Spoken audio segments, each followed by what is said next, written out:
Hey, so hello world again. So welcome back. Today, we have really exciting news. So today we're finally going to start really exciting, fun, but also somewhat hard course. Tutorial, which is Introduction to JavaScript. All right. So just a quick recap on the video I published yesterday, I think. It's have a quick overview on what is JavaScript, what can you do with JavaScript, what should you learn JavaScript, and what we will cover in this tutorial.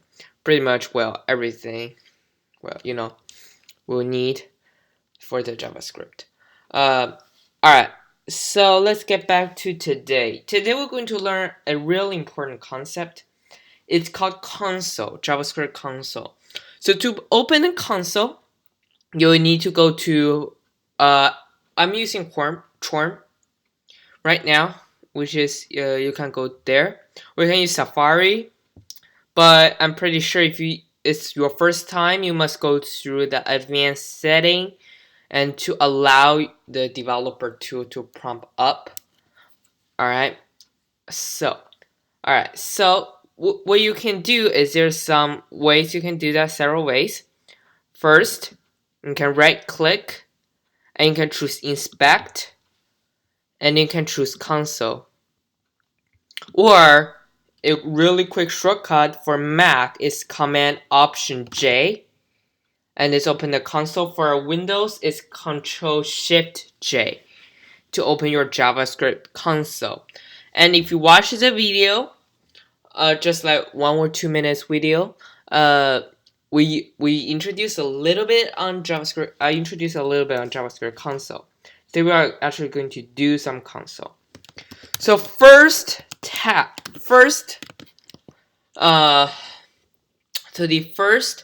JavaScript code you will ever learn, first, I promise you, is going to be console.log.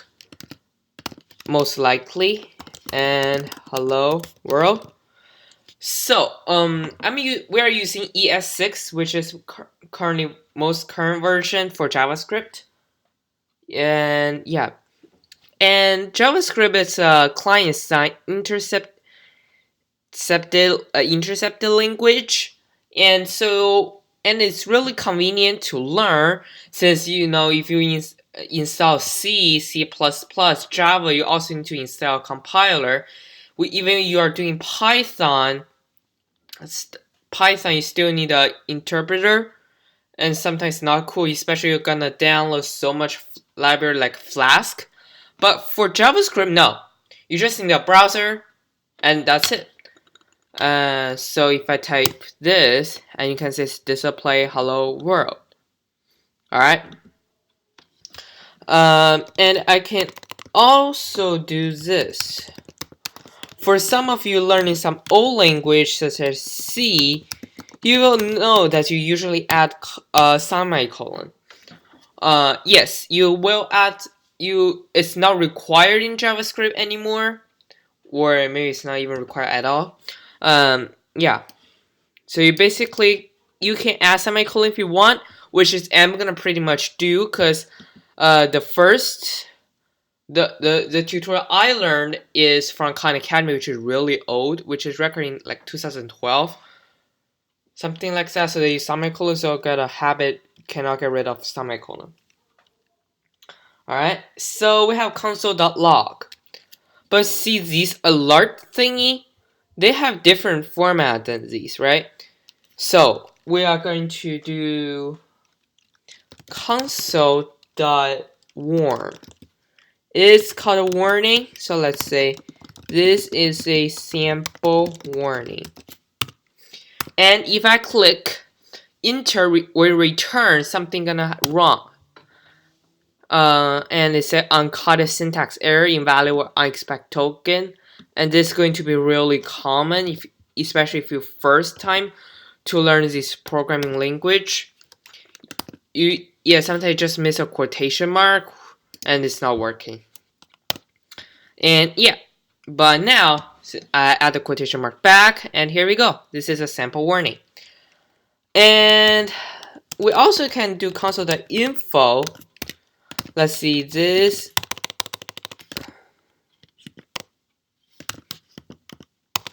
This is a sample information. And well, it does not display any difference between log and info. And we have final one. See this write alert? We also can create that. Use console.error. And we'll say this is a sample error. And yeah, it displays. So good. That's everything about console. And JavaScript Console is pretty much just a JavaScript interpreter. So you can type any JavaScript code in here and it's gonna do exactly the same thing. But maybe not as much as... But if you really want to create like interactive program, such as showing the video like a rock, paper, scissors game, which I'm gonna talk about that eventually. I think you need some editor in some sort.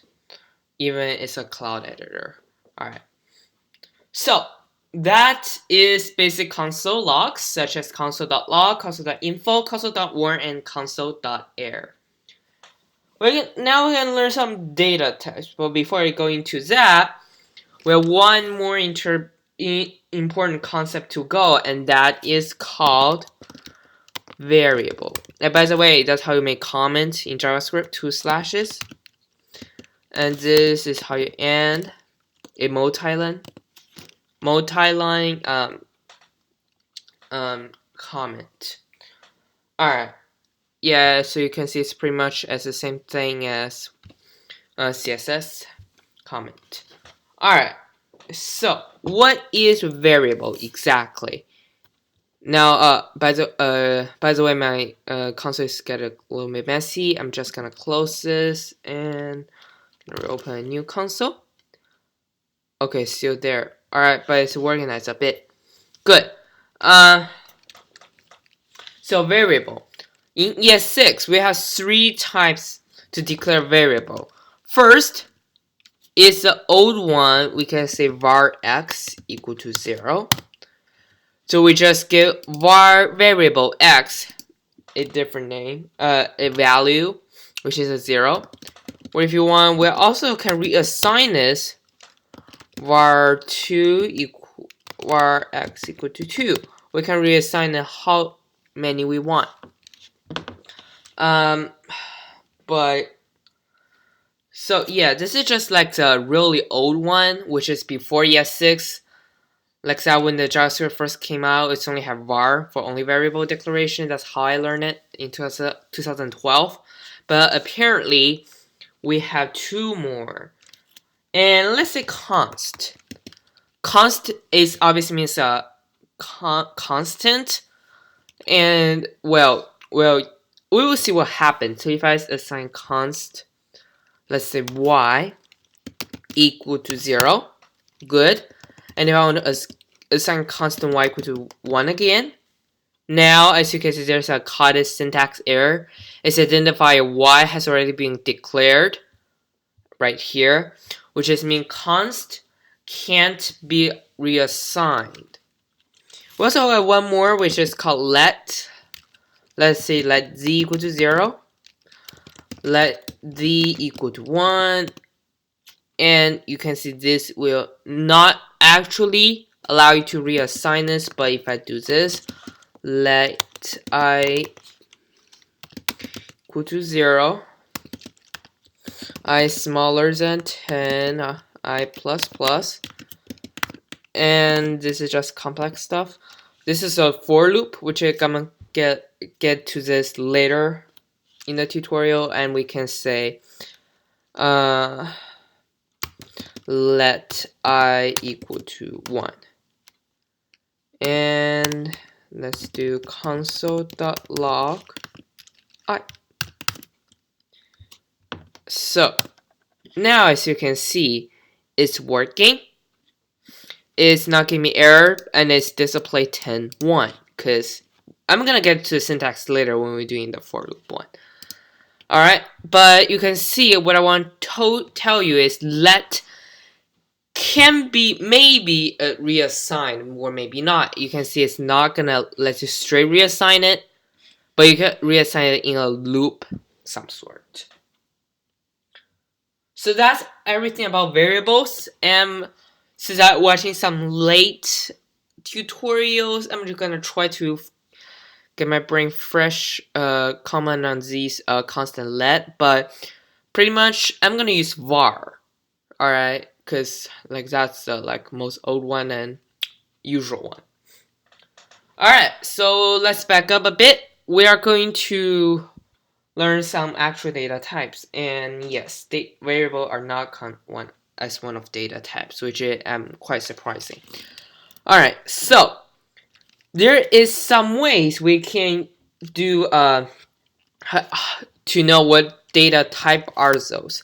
For example, I can type of, and I can just say, for example, hello world, and it gave me a string.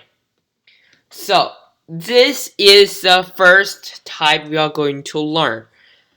Type equal to a type of equal to a string. So string is essentially just mean a string like a sentence in some sort or some word, quote by quotation mark. There are some things gonna mess up, especially when you're dealing with numbers, because sometimes in number you want them to express literally or as them understanding as actual values. They're gonna be do something with it and output it in some way, just like this loop did. We just want to do it literally. Let's just say console.log. You can do this.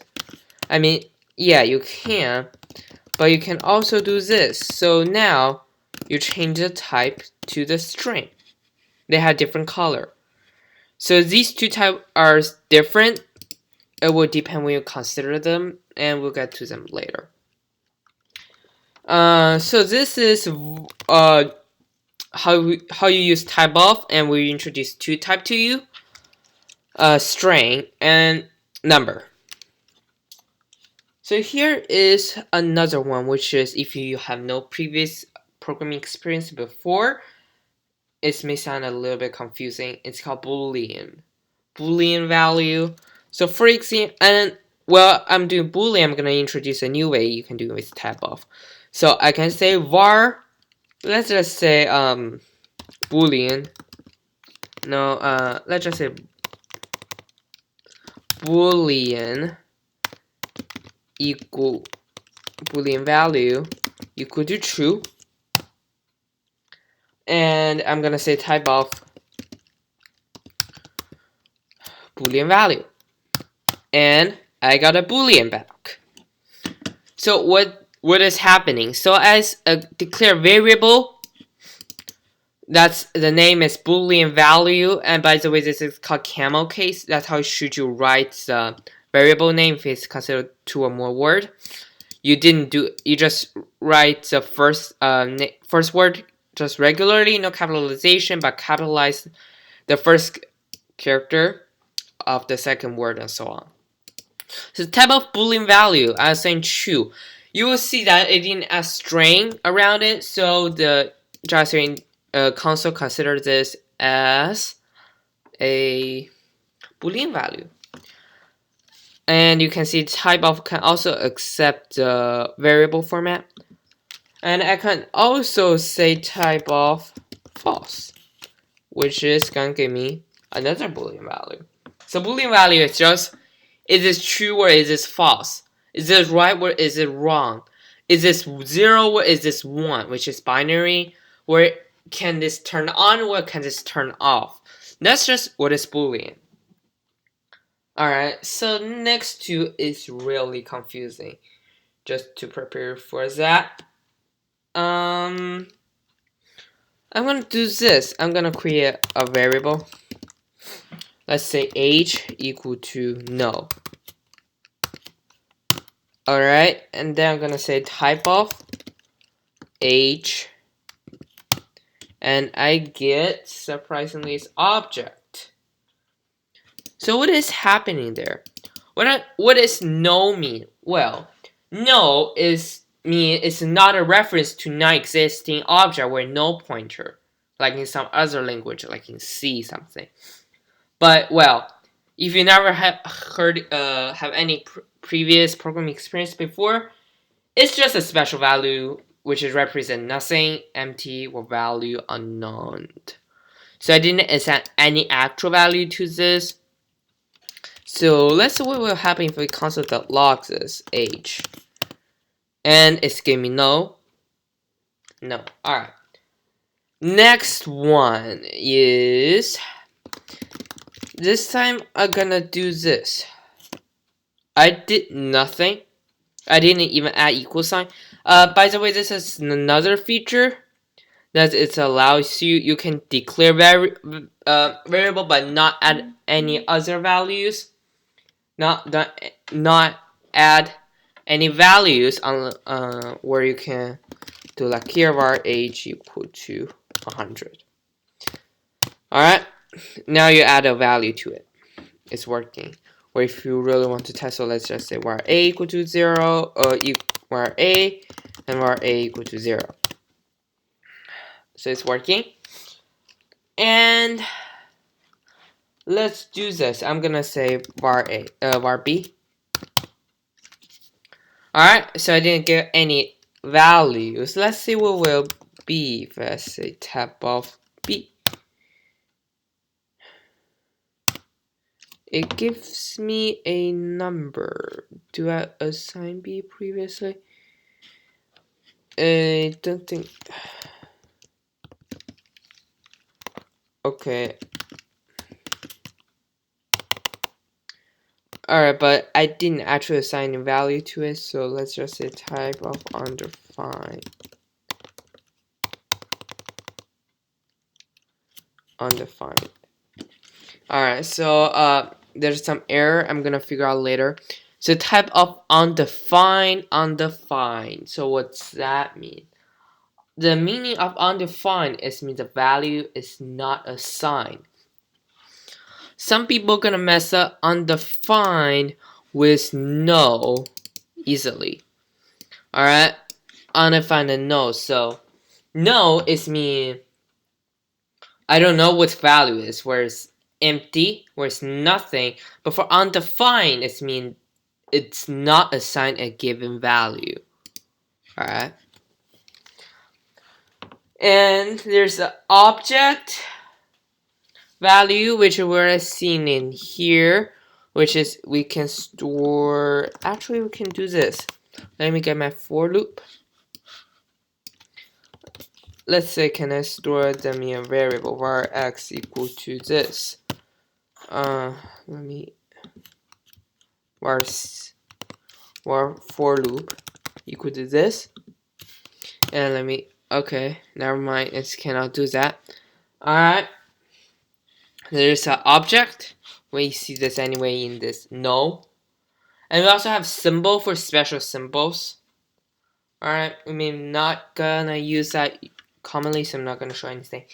And yeah, that's pretty much it for the first JavaScript. And so welcome abroad and keep learning.